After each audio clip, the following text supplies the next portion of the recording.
जीवन युद्ध में जब हम खड़े होते हैं तब हमें मार्गदर्शन की आवश्यकता होती है और वो मार्गदर्शन कराता है हमें श्रीमद् भगवत गीता।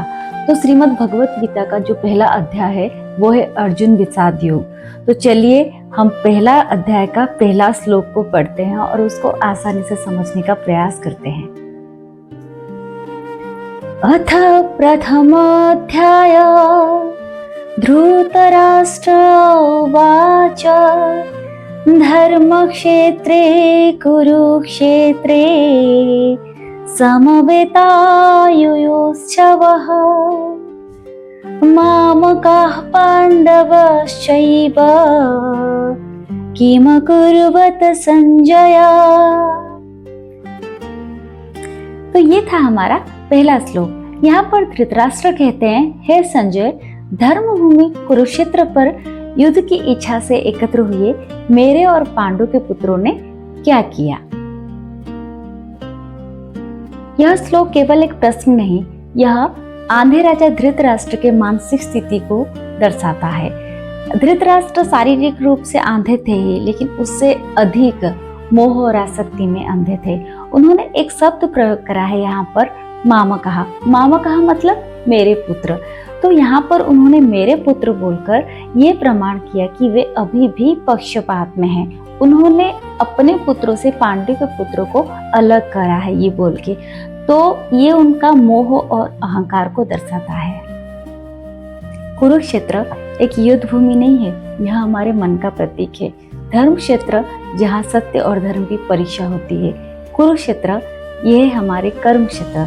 हमारे अंदर भी ऐसे प्रतिदिन लड़ाइयाँ युद्ध चलता रहता है। किसके बीच? धर्म और अधर्म के बीच, सत्य और असत्य के बीच। तो ये जो गीता का पहला श्लोक था, उससे हमें जीवन के लिए क्या सीख मिलती है, चलिए समझते हैं। तो यहाँ पर ये जो हम जब तेरा मेरा में फंस जाते हैं ना, तब हम भी धृतराष्ट्र की तरह आंधे बन जाते हैं। सच्चा धर्म वही होता है जो निष्पक्षता और सत्य के साथ खड़ा होता है। तो आइए गीता के पहले श्लोक से हम सीखें, अपने अंदर की कुरुक्षेत्र को पहचाने और धर्म के मार्ग पर चले। जय श्री कृष्ण, जय जगन्नाथ। जहाँ एक तरफ है धर्म भूमि कुरुक्षेत्र, वहाँ दूसरी तरफ शुरू हो रहा है अहंकार और रणनीति का खेल। तो चलिए प्रथम अध्याय के द्वितीय श्लोक पाठ करते हैं और उसको समझते हैं। संजय उवाच दृष्ट्वा तु पाण्डवानीकम् व्यूढं दुर्योधनस्तदा आचार्यमुपसंगम्य राजा वचनमब्रवीत्। चलिए इसका भावार्थ समझते हैं। पहले श्लोक में हमने देखा था, धृतराष्ट्र कहते हैं, हे संजय, धर्मभूमि कुरुक्षेत्र के मैदान पर युद्ध की इच्छा से एकत्र हुए मेरे और पांडु के पुत्रों ने क्या कहा।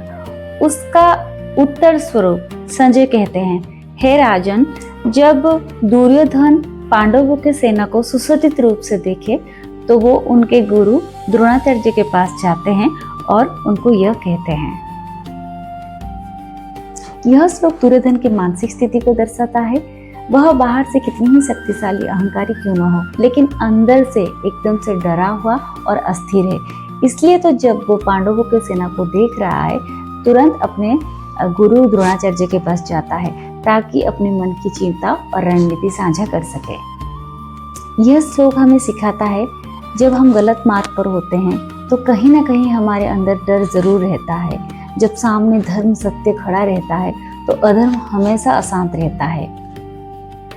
दुर्योधन की तरह बाहरी ताकत मायने नहीं रखती है, बल्कि असली ताकत तो है हमारा आत्मविश्वास और धर्म।